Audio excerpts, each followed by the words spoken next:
Welcome everyone, selamat datang semuanya. Kembali lagi kita di episode podcast by Bea Cukai Priuk.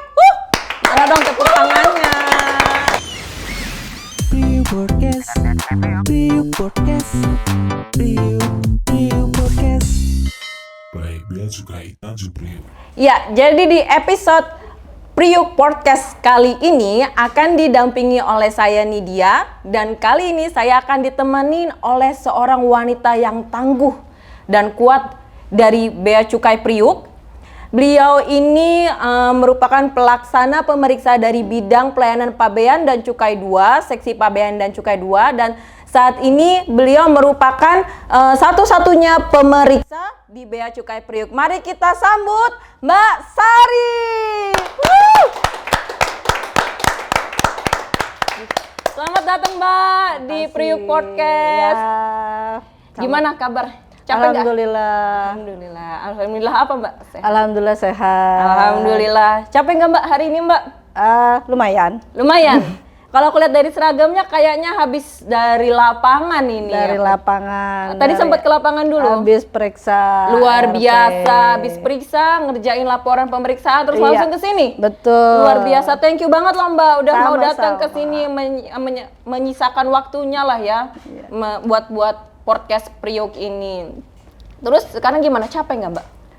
Biasa. Oh biasa. Sudah Udah biasa. biasa. Sudah biasa. Luar biasa emang wanita satu ini ya Mbak. Bangga saya tuh lihatnya Mbak. Yes. Mbak Sari, jadi kalau aku mau tanya, Mbak tuh udah berapa lama sih di Bea Cukai Priuk ini? Priuk aja lah. Kalau di Bea Cukai Priuk saya dari tahun 2014. 2014 ya. Kemudian itu pertama di Priuk itu masuk di PPC 1, bidang PPC 1, seksinya manifest. Ya. Terus kemudian di situ sampai sekitar 2019 langsung rolling, pindah bidang di bidang PPC 2, seksi PC 2, dan itu sampai sekarang. Sampai sekarang luar Sampai biasa ya. sekarang. Sampai pejabatnya udah ganti-ganti. Sudah ganti. Mbak Sarinya masih ya kan. Luar biasa banget ya. Betah banget kayaknya Mbak ya di seksi sekarang ini ya Mbak ya. Terus aku juga mau tanya nih Mbak, boleh dong cerita sedikit-sedikit tentang apa ya, kayak cerita hidupnya Mbak Sari untuk terjun ke Bea Cukai itu dulu gimana sih sampai akhirnya kok terjun ke Bea Cukai, di mana instansi kita kan terkenal dengan ya pekerjaan yang sangat-sangat maskulin lah ya. Dan mayoritas laki-laki. Dan mayoritas memang laki-laki, betul Betul. sekali. Nah, Iya. itu gimana Mbak tuh jalan ceritanya dulu? Jadi sebenarnya ceritanya mungkin agak unik ya. Agak uniknya tuh seperti ini. Jadi dulu pertama kali itu saya justru dikasih tahu ada lowongan untuk Kemenq untuk Bea Cukai itu dari teman SMP saya. Kebetulan itu memang ayah kami itu memang dulunya Bea Cukai. Gitu. Ya. Kebetulan jadi ayah kami Bea Cukai. Jadi pada saat itu terus dia bilang, Niri ada lamaran di Bea Cukai gitu. Jadi saya coba, dan pada saat itu kebetulan saya ingat banget itu hari Sabtu, dan kantor pos kan masih buka setengah hari. Itu langsung saya lari ke kantor pos, langsung ke rumah nyiapin berkas-berkas, terus kemudian ke kantor pos langsung buru-buru. Dan memang ya alhamdulillahnya terus ya ternyata lanjut ke sesi-sesi berikutnya gitu. Terus kemudian pada saat untuk ngambil pengumuman itu, waktu itu kan harusnya diantarkan pengumuman itu ke rumah-rumah kita oleh bagian kepegawaian dulu, senior-senior kita. Nah itu kebetulan saya terima telepon, ini diambil nih di salah satu rumah di daerah Pondok Kelapa gitu.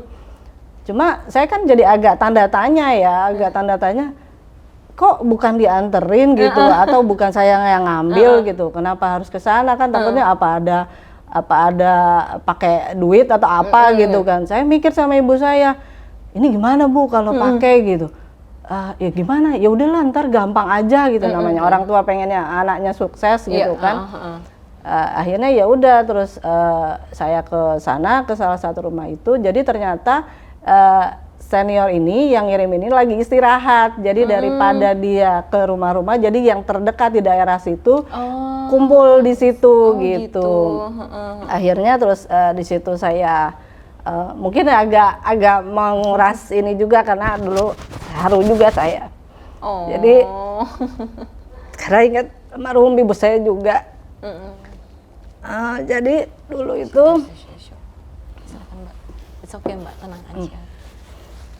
Relax.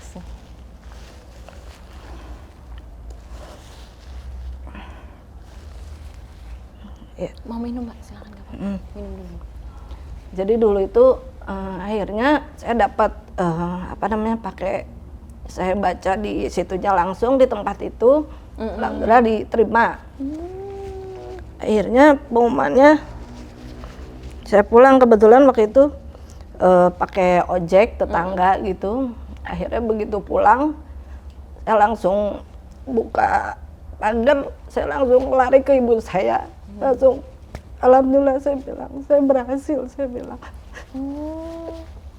Padahal soalnya sebelum itu saya juga sempat ada kejadian kalung saya habis dijambret orang di kereta. Jadi ibu saya mikir kenapa lagi ini anak gitu, pulang-pulang kok nangis gitu. Jadi ternyata begitu saya kasih amplop itu, ya udah akhirnya tulisannya ya lulus gitu, alhamdulillah. Jadi makanya itu satu ya mungkin memang juga udah digariskan sama Allah juga, mungkin karena mungkin memang saya yang harus melanjutkan almarhum bapak saya gitu. Jadi ya udah akhirnya sampai alhamdulillah sampai hari ini saya di Bea Cukai. Ini kok jadi ikut terharu ya Mbak. Itu Mbak sempat kehilangan kalungnya itu di hari yang sama pengumuman itu juga? Enggak. Jadi sebelumnya itu pada saat waktu kan tesnya di UI, tesnya di UI. Nah terus pulang dari tes itu, padahal keretanya tuh nggak rame. Naik KRL lah. Naik KRL, jadi kosong gitu. Nah saya berduduknya itu di dekat pintu keluar. Jadi saya nggak kalau yang duduk di ujung itu, jadi saya ujung dia ujung. Jadi begitu keretanya agak jalan sedikit, dia langsung jambret langsung turun. Nah kan saya udah nggak bisa apa-apa gitu, makanya dan itu kalungnya yang saya pakai itu yang dijambret itu kalung ibu saya gitu. Jadi makanya pulang, nah terus makanya pas yang kedua kali itu saya langsung buka pagar itu, ambil bawa amplop itu saya kasih. Ibu saya mikirnya kenapa lagi gitu, pakai copetan lagi atau apa gitu. Ya udah akhirnya ternyata begitu, alhamdulillah gitu jadinya. Pada saat Mbak keterima itu almarhum bapak Mbak udah pensiun? Udah nggak ada juga. Oh udah nggak ada juga? Udah nggak ada itu. juga gitu. Oh, berarti memang ya udah jalannya ya Iya, Mbak ya? makanya mungkin orang kalau yang tahu silsilah keluarga saya, ada beberapa orang ya kita nggak bisa menginikan pendapat orang ya. Ada yang berpendapat bawaan gitu, udah pastilah gitu. Saya mikir ya terserah orang mau berpikir apa ya, kita yang menjalaninya sendiri. Terkadang saya memang orangnya tidak begitu mementingkan apa kata orang gitu, apa yang saya perbuat aja gitu. Jadi saya cuma bilang titipan gitu. Saya bilang iya. Saya bilang titipan siapa? Titipan Allah. Saya bilang gitu aja. Titipan gitu, bawaan, iya, saya bilang, bawaan Allah, saya bilang. Saya gampang aja, simpel aja orangnya gitu. Jadi ya udah gitu. Ya memang kembali lagi memang alhamdulillahnya memang harus meneruskan itu mungkin ya. Saya juga nggak tahu apa rencana Allah nanti dan dengan hidup saya gitu. Jadi itu aja sih simpelnya.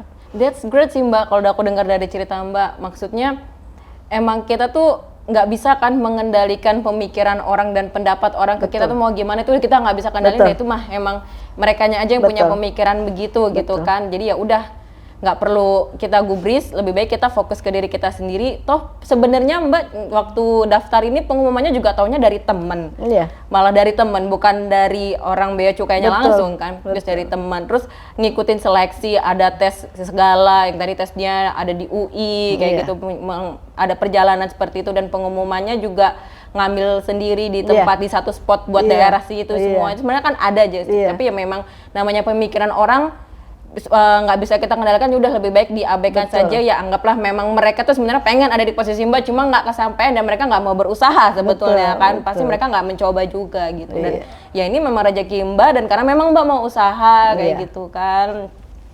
Luar biasa Mbak, agak touching sekali sih sebenarnya menurut aku. Tapi emang kayaknya untuk hal-hal dugaan-dugaan ada orang dalam, ada pakai uang kayak gitu, memang orang-orang tuh masih banyak ya di luar sana berpikir seperti itu. Padahal kalau mereka mencoba, mereka bakal tahu sebenarnya nggak ada biaya apapun, sebesar apapun yang dipungut kan, kayak gitu. Bahkan kalau mau ditres atau mau diaudit bagaimana hasil seleksinya pun mungkin masih ada berkas-berkasnya kan di Biro SDM Kepegawaian itu. Oke deh Mbak, sekarang kita mau next ke pertanyaan. Kalau menurut Mbak ya, Mbak kan udah berapa lama nih tadi di Bea Cukai? Udah berapa? Udah, kalau di Bea Cukai sendiri saya 2003. Oh, udah 2003. Berapa? 9, no. 19 tahun bener. 19 ya? Iya, nggak kerasa 19 juga tahun, sih. Nggak kerasa juga ya. 19 tahun gitu kan. Lama juga. Nah, menurut Mbak nih, menurut Mbak kalau organisasi kita ini tuh kayak terlalu maskulin nggak sih buat perempuan? Terlalu maskulin nggak? Sebenarnya terlalu maskulin.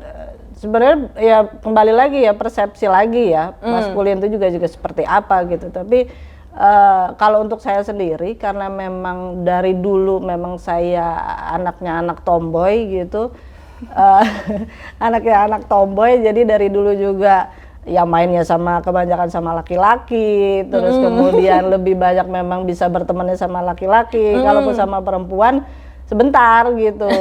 Gitu, saya memang dari dulu kalau punya teman perempuan jatuhnya jadi berantem, jatuhnya jadi baperan. Yang penting nggak main jambak-jambakan lah ya Mbak ya.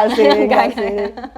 Dan olahraganya juga dari dulu kan juga olahraga senengnya ya gitu, olahraga yang laki-laki gitu. Oh gitu. Ya, jadi memang dari dulu senengnya yang basket, terus kemudian karate, yang seperti itu gitu loh. Jadi kalau untuk tapi memang yang saya tahu karena juga dulu almarhum Bapak juga Bea Cukai, ya sedikit banyak lah tahu.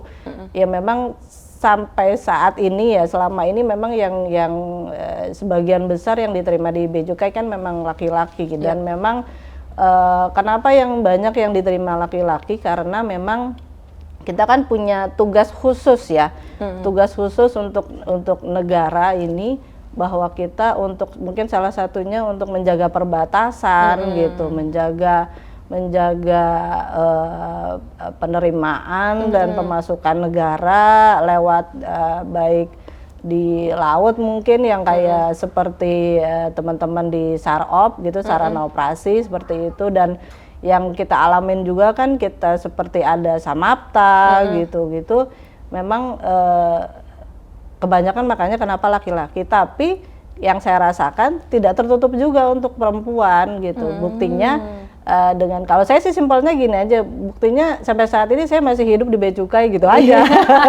Simpelnya gitu aja gitu. Iya ya, masih survive ya, 19 tahun betul. ya. Jadi kembali lagi ya, kita memandang tugas dan kewajiban kita sudah semestinya, ya sudah kita jalankan saja gitu aja. Iya benar sih Mbak. Jadi sebenarnya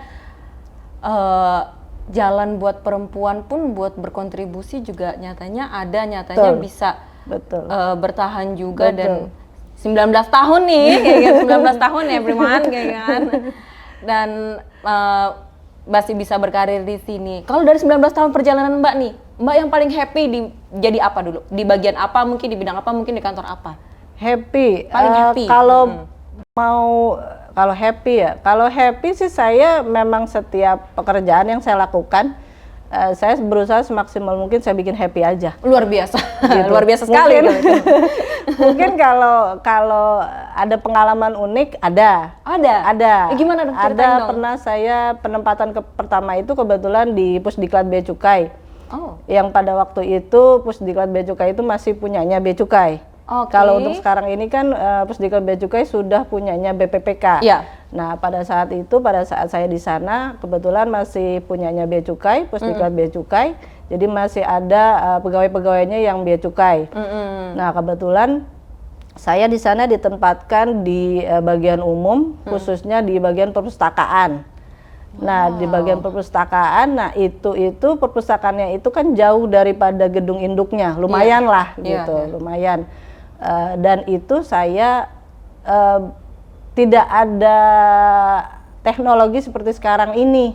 Jadi di sana tuh TV nggak ada. Jadi benar-benar kayak kayak orang jaga toko aja gitu. Jadi tunggu siswa yang datang pinjam buku, lihat buku gitu. Jadi benar-benar udah nungguin gitu aja gitu. Terus kebetulan partner sama ibu yang senior. Nah, terus pada saat itu kebetulan ada satu saat alhamdulillahnya saya tidak sedang berada di dekat situ. Jadi di ruang buku-bukunya itu bersap-sap gitu. Bersap-sap gitu. Nah, pada satu saat saya alhamdulillahnya tidak ada di antara saf-saf itu. Tapi suatu saat tiba-tiba bruk gitu. Benar. Benar itu kisah nyata itu. Jadi ya bruk kan gini. Jadi bruk gitu. Kayak domino ya, betul, kayak efek domino gitu. Saya kayak astagfirullahaladzim, saya langsung gitu, astagfirullahaladzim, udah kayak gempa. Bener Mbak, itu. Itu antara unik atau horor sih Mbak sebenarnya. Makanya saya nggak tahu. Aku bilang itu sih nggak unik sih. Itu pengalaman yang nggak akan saya pernah lupa. Karena horor itu sih saya bilang. Kayaknya boleh nih nanti kita bikin episode sesi di mana Priuk Podcast edisi horor. Karena kayaknya kejadian-kejadian horor banyak terjadi di lingkungan Bea dan Cukai. Bahkan sebagai pegawai baru saja. Sudah mulai ada yang ngajak kenalan. Masalahnya yang kenalan kok tidak ada wujudnya. Itu benar-benar cuma jatuh gitu aja, padahal nggak ada siswa gitu. Nggak ada. Dan memang alhamdulillah kebetulan lagi pas nggak ada siswa yang berkunjung ke perpustakaan itu, saya pun dan ibu kebetulan saya lagi pas sendirian. Jadi si ibu senior ini lagi pas keluar. Saya lagi yang pas di situ sendirian dan kebetulan alhamdulillahnya memang tidak berada di situ. Saya kan kebayang kalau saya ada di antara itu ketiban apa gitu kan. Saya nggak mungkin sampai saat ini di sini gitu. Benar sih Mbak, benar. Jadi alhamdulillah tapi kan berasa bruk gitu. Yep. Astagfirullahaladzim saya bilang. PR-nya pasti habis itu ya Mbak, rapihin. Iya, betul. Makanya bukunya berantakan. Bener-bener habis itu. Makanya saya ngelihat perpustakaan Pusdiklat yang saat ini udah bagus banget gitu. Daripada zaman saya dulu. Aduh. Jadi itu bukan yang paling happy sih, cuma paling unik dan memang reminder banget lah gitu. Iya. Gitu. So far oke, berarti waktu masih di Pusdiklat Bea dan Cukai. Terus aku mau nanya, soal status nih, Mbak Sari udah berkeluarga? Alhamdulillah saya sudah berkeluarga, saya istri dari satu suami, dari alhamdulillah anak baru satu, gitu. Istri dari satu suami, ya suami Istri satu aja. Iya, satu. Ya, satu aja nggak bisa habis. Satu aja nggak habis. Ya, kalau suaminya dua nanti duitnya banyak ya. Jangan. Jangan ditiru. Jangan ditiru. Oke. Nah terus itu gimana Mbak bagi waktu kerja dan keluarga? Ya, makanya seringkalinya itu kalau kita namanya office hour ya, kita kerja saya bahkan mungkin berangkat dari rumah itu jam 6, terus kemudian pulang sampai rumah itu habis maghrib, katakanlah maghrib lah, maghrib. Nanti setelah itu ya mau nggak mau memang saya harus istilahnya melepas baju saya di pekerjaan kembali untuk menjadi seorang istri, seorang ibu yang menyadari bahwa kita punya anak masih kecil, anak saya umur 2,5 tahun, jadi ya mau nggak mau memang harus kembali ke asal gitu. Jadi melayani suami, bertugas sebagai seorang ibu gitu, nidurin segala macem gitu. Nidurin anak. Nidurin anak sama suami. Oke, skip. Udah 21 plus. Tapi so far keluarga tentang kesibukan Mbak ini mereka support? Alhamdulillah support sampai Nice. sampai apa namanya, sampai kemarin ini aja. Saya kan kemarin ini habis tanding yang badminton kemarin ini. Itu Mbak ikut badminton? Iya. Oh, luar biasa. Ikut badminton gitu. Jadi sempat kemarin latihan dulu kan, karena udah lama nggak main.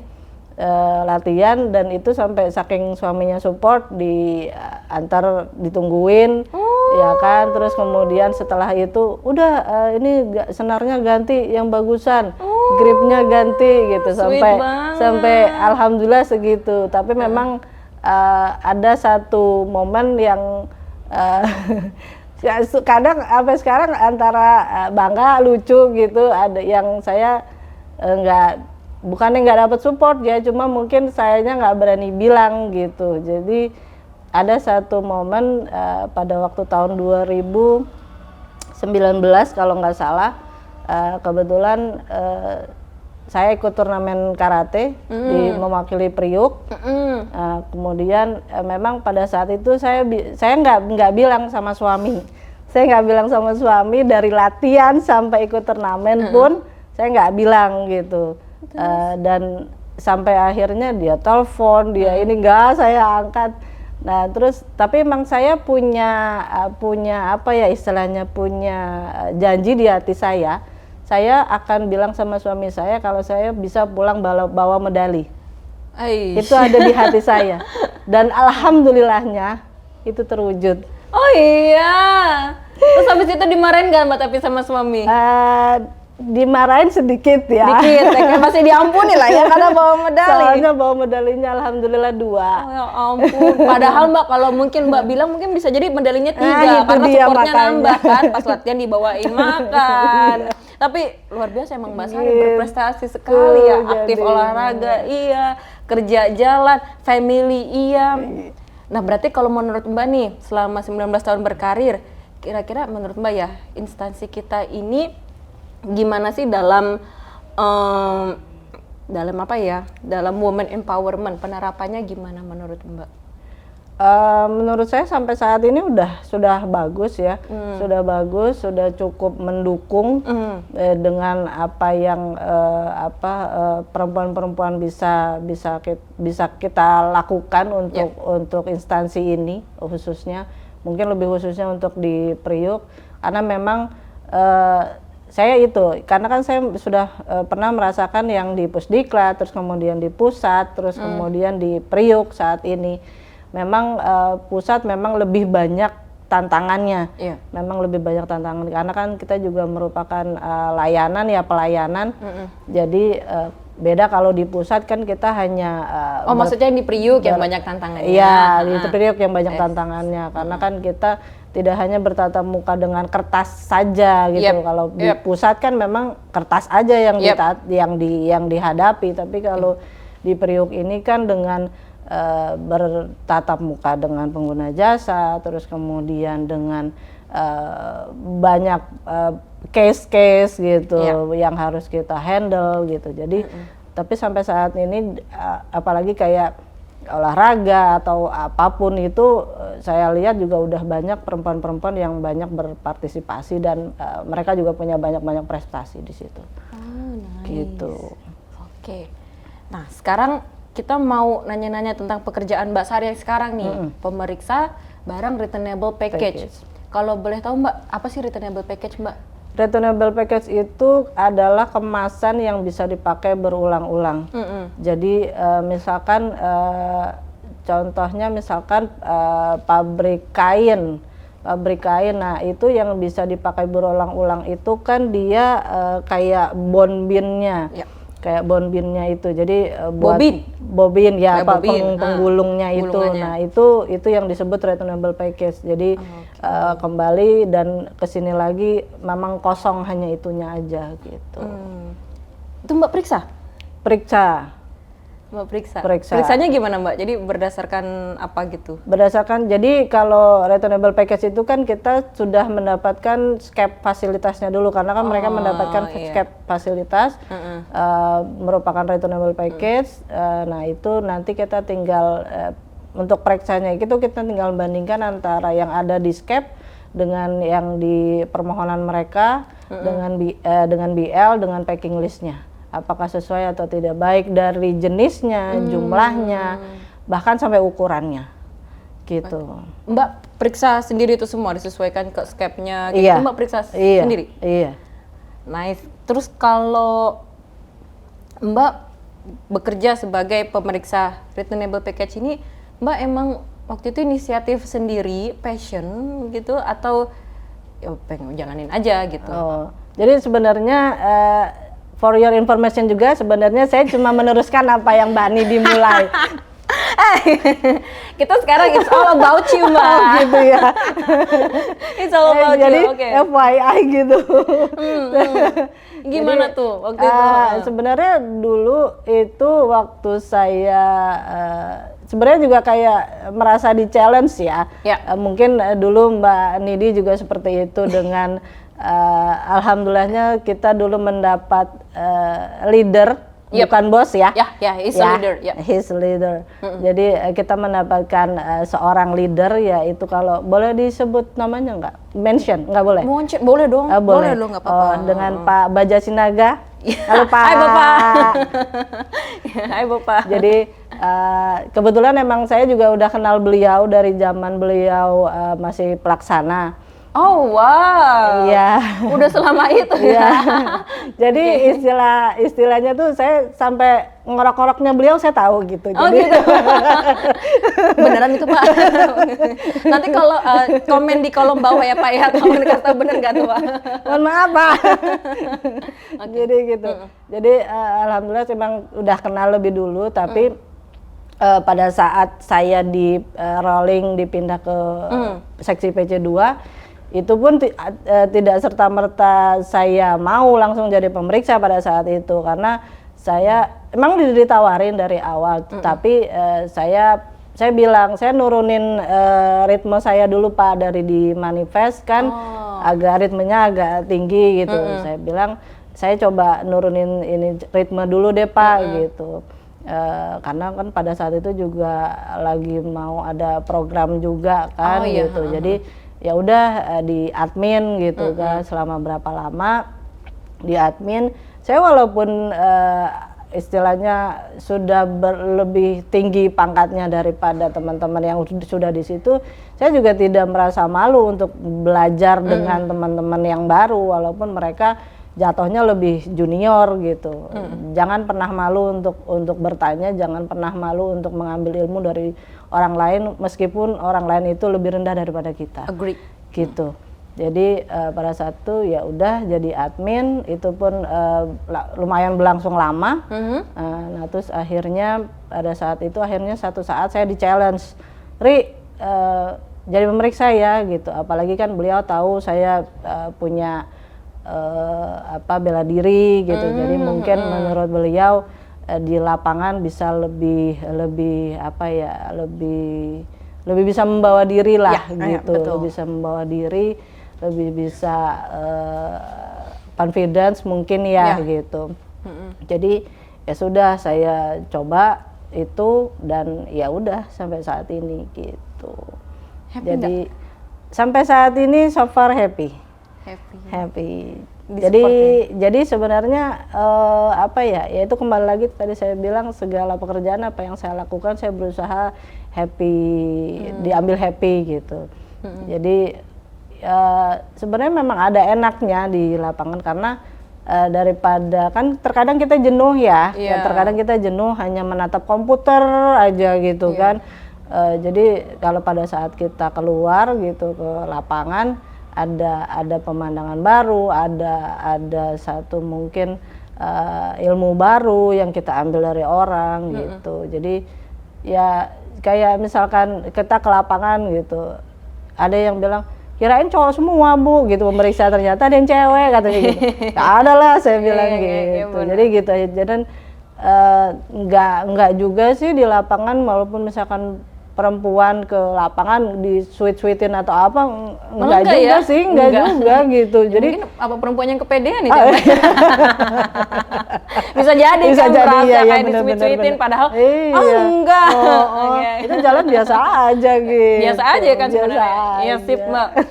Jadi selama Mbak periksa returnable package ini pernah nggak ada kejadian case-case unik yang sampai sekarang juga masih teringat? Case unik ada mungkin? Case unik, kalau case unik sih nggak seberapa banyak ya. Paling ada misalkan begitu mau dibuka dia nggak bisa kebuka, jadi harus manggil kren dulu untuk ngangkat, baru bisa dibuka, Iya. baru ditaruh lagi, baru kita bisa periksa. Paling itu yang seperti itu.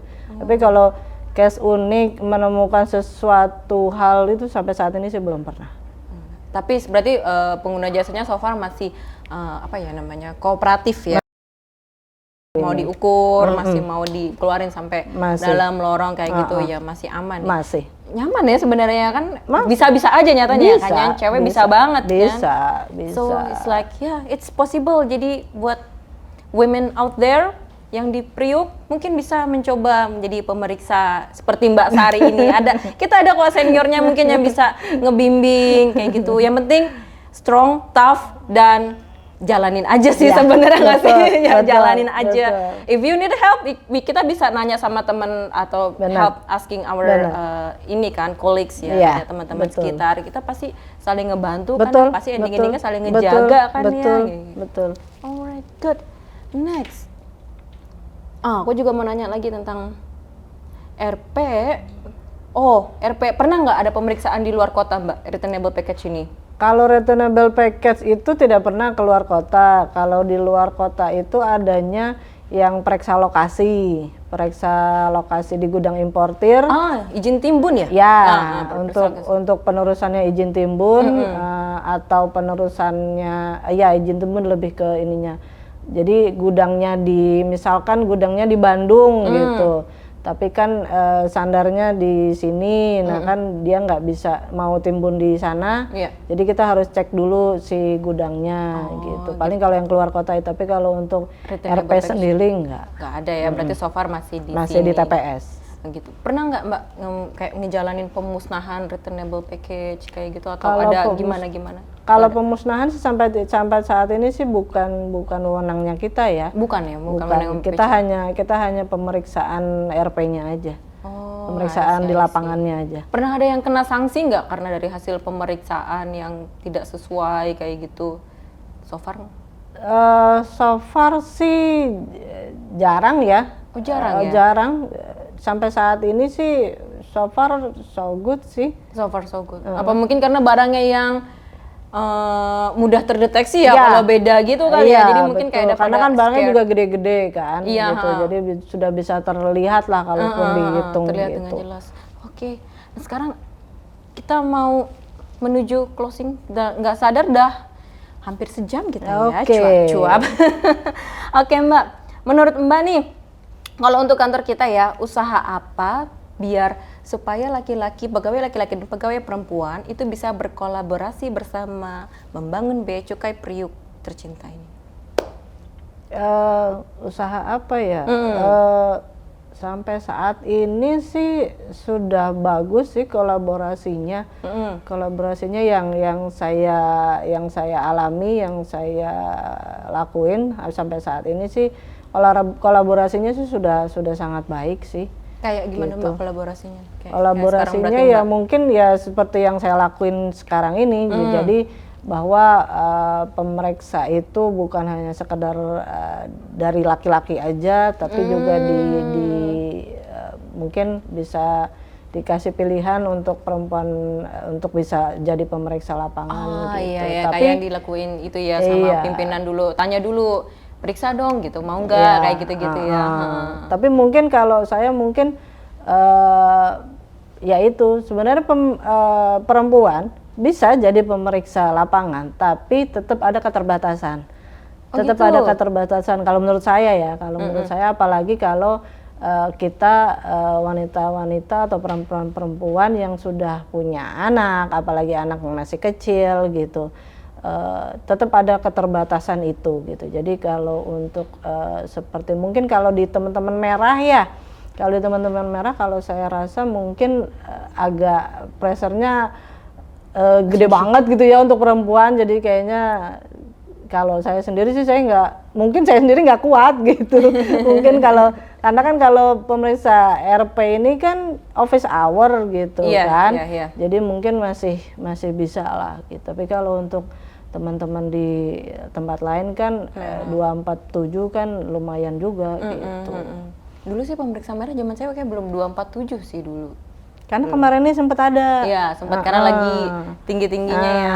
Itu. Dan akhirnya bendera putih juga gitu. Kayak yang pernah Mbak Nidi dirasakan. Iya. Aku BKO sih 1 ya, bulan. BKO. Nah, itu BKO aja begitu ya? BKO 1 aja bulan. gitu. Itu setiap hari pulang memang jam 8 malam sampai serunya tuh memang suami nungguin di posko Graha Iya, gitu. kan? Aku ngerjain laporan satu-satu. makanya Tapi kayak gitu. seru. Ternyata memang disupport sebenarnya lingkungannya kalau kita mengutarakan apa yang kita mau sebenarnya kayak gitu. Jadi sebagai perempuan juga jangan takut untuk coba dulu atau konsultasikan, Yeah. komunikasikan dulu Yeah. sebelum akhirnya tidak, saya kan perempuan, tidak begitu maksud aku gitu. Tapi nyatanya environment kita suportif banget kan, kayak Mbak suaminya support banget waktu badminton ditungguin kayak gitu, dan dengan pekerjaan sampai 19 tahun udah berlalu tanpa sadar. Iya. Nah, sekarang aku juga mau nanya lagi deh Mbak. Harapan Mbak Sari sebelum kita nutup podcastnya ya. Harapan Mbak Sari nih untuk ke depan untuk institusi ini apa nih? Harapannya ya semoga makin maju. Semoga khususnya mungkin bagi perempuan-perempuan di Bea Cukai, seperti yang tadi Mbak Ani dikatakan, jangan takut untuk mencoba. Oh iya. Jangan takut untuk mencoba. Jangan terlalu memikirkan apa kata orang. Iya, true. Ya, jadi bagaimana kita menjalani sendiri. Jadi based on our mind aja, gitu. Our mind, our gut feeling Iya, ya. jadi ya itu aja. Semua perempuan tangguh kok, gitu. Semua perempuan tangguh. Tinggal bagaimana kita membawa diri kita aja, gitu. Oke, nice. Thank you so much Mbak Sari buat Sama-sama. pesan-pesannya buat women out there. Seperti kata Mbak Sari, jangan menyerah. Jangan langsung bilang berkata tidak, bilang dulu sama yes to opportunities. Jangan takut, coba dulu. Siapa tahu ternyata environment-nya sebenarnya sangat suportif, tapi kita sendiri sudah punya skenario banyak yang seringan gitu kan ya. Iya, Kita udah betul. bikin skenario sendiri Iya, nih di udah otak ketakutan yang- sendiri. Padahal nggak kejadian juga, dan padahal nggak sebegitunya juga. Iya. Oke deh Mbak Sari, thank you so much Sama-sama. buat pesannya dan obrol-obrolannya kita hari ini. Semoga bisa menginspire bagi para pegawai Bea dan Cukai di luar sana. Dan untuk hari ini Priuk Podcast akan kita tutup. So, bye. Priuk Podcast. Priuk Podcast. Yay! Priuk Podcast. By Bea Cukai Tanjung Priok.